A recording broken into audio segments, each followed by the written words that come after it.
¿Qué es la fecundación? Comprender los conceptos básicos de la fertilización es crucial para cualquier persona interesada en la biología y la reproducción. La fecundación es el proceso por el cual un óvulo y un espermatozoide se fusionan para formar un nuevo organismo. Ocurre tanto en plantas como en animales, aunque los detalles pueden variar. En los seres humanos, la fertilización generalmente tiene lugar en las trompas de Falopio. El espermatozoide viaja a través del sistema reproductivo y penetra en el óvulo, lo que resulta en la formación de un cigoto. Este cigoto se dividirá celularmente y, finalmente, se convertirá en un embrión. Comprender este proceso es esencial para los especialistas en la infertilidad, los investigadores y cualquier otra persona interesada en el milagro de la vida. Tipos de fecundación. Fecundación interna. Es un proceso reproductivo en el cual los gametos se fusionan dentro del cuerpo de los organismos. Algunos ejemplos son mamíferos. En mamíferos como humanos, perros y ballenas, la fecundación ocurre internamente mediante la copulación. Aves. Aunque las aves también practican la copulación, su fertilización es interna, ya que los órganos reproductores internos permiten la fusión de gametos. Reptiles.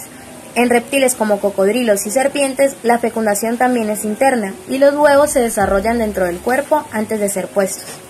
En la fecundación interna, los órganos reproductores masculinos transfieren los gametos directamente al cuerpo de la hembra, donde se encuentra la célula, el óvulo o huevo. Aquí los gametos se fusionan para formar un cigoto.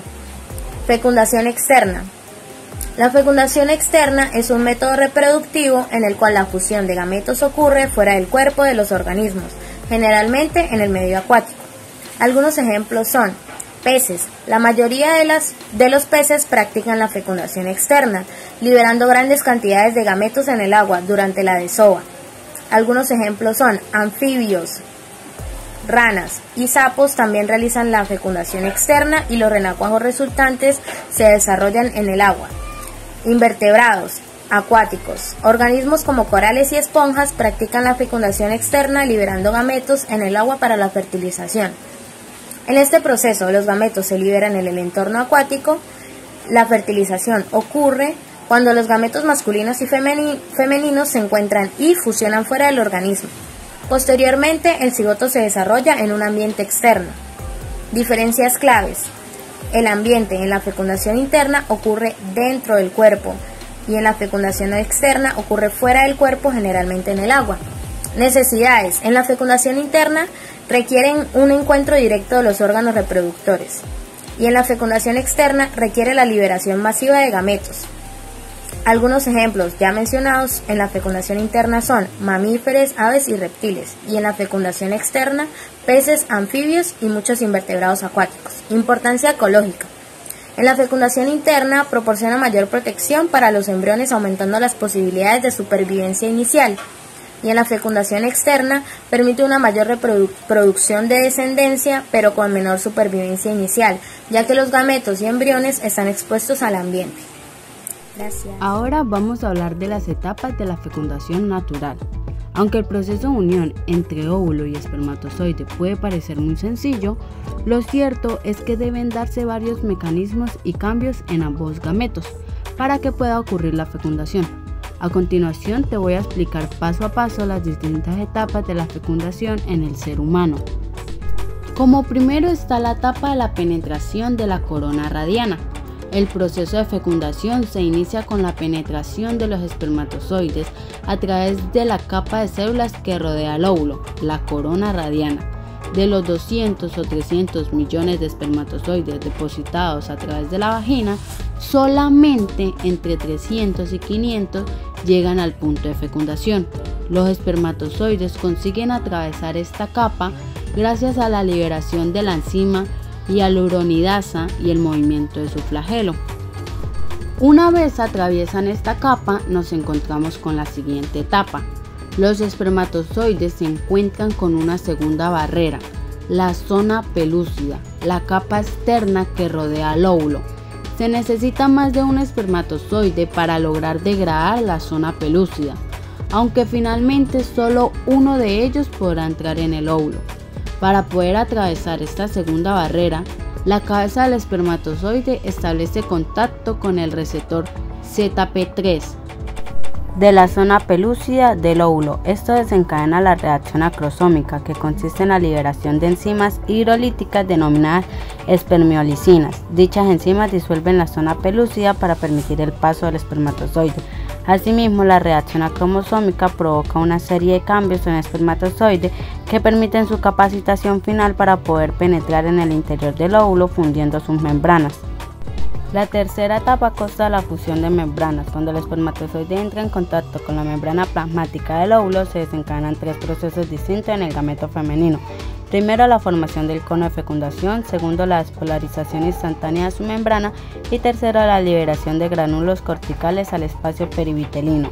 La formación del cono de fecundación permite la fusión de membranas del óvulo con la del espermatozoide, para que la cabeza del espermatozoide pueda entrar. A su vez, gracias a la despolarización de la membrana del óvulo y a la liberación de gránulos corticales, se evita la entrada de otro espermatozoide.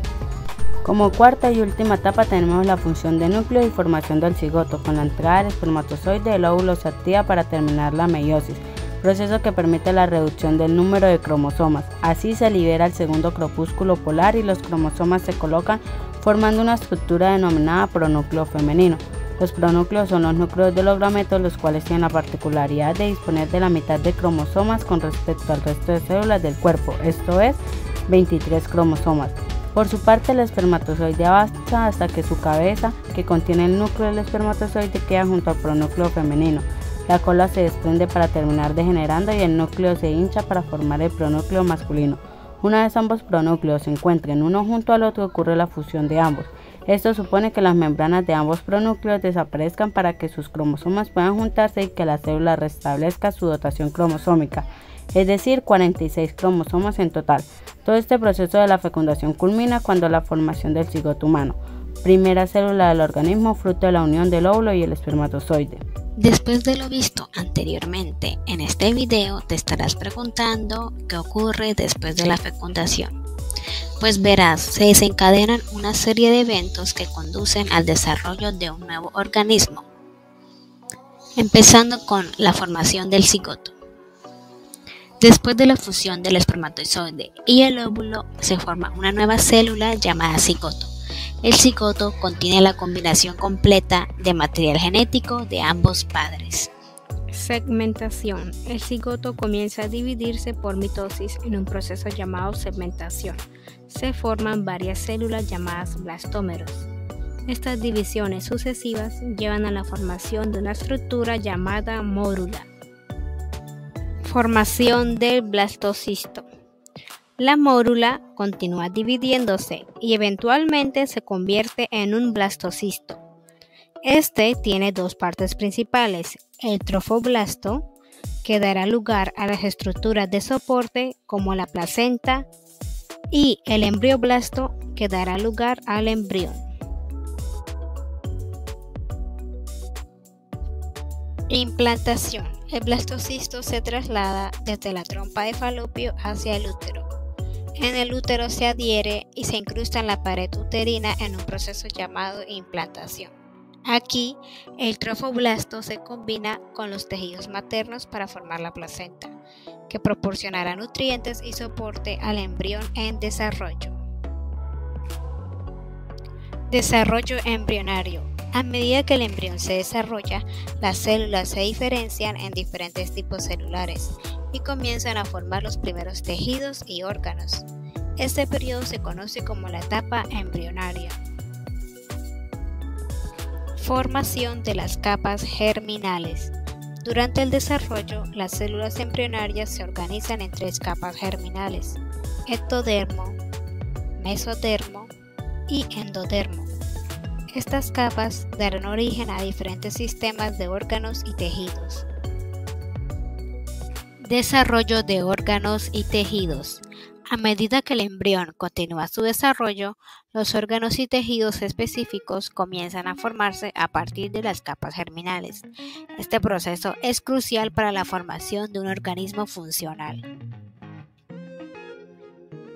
Formación de la bolsa amniótica. Durante el desarrollo embrionario se forma una bolsa amniótica que rodea al embrión. Esta bolsa contiene líquido amniótico que protege al feto y proporciona un entorno favorable para su desarrollo.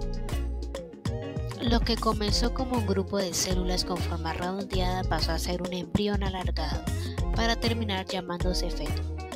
Durante los siguientes meses y hasta el momento del nacimiento ya no se producirán nuevos órganos o tejidos, sino que se producirá una maduración de los que ya existen, basada en el crecimiento y desarrollo. Al principio, en el feto las medidas son desproporcionadas. La cabeza es mucho mayor que el cuerpo y las extremidades. A lo largo de los meses, el cuerpo adquirirá una mayor proporción hasta alcanzar la silueta definitiva. Es el momento de nacer, que el bebé pasará a llamarse neonato o recién nacido. ¿El milagro de la vida, qué es la fecundación? La fecundación es una maravilla natural, una unión de vida y amor. Comienza con la unión de un espermatozoide y un óvulo. Este encuentro único ocurre en las trompas de falopio de la mujer. Una vez unidos, forman una sola célula llamada cigoto, comienzo de un nuevo ser. El cigoto se divide, crece y se implanta en el útero, iniciando el embarazo. La fecundación es el primer paso mágico en la creación de una nueva vida. Ahora ya sabes, la fecundación es el milagro que nos permite existir.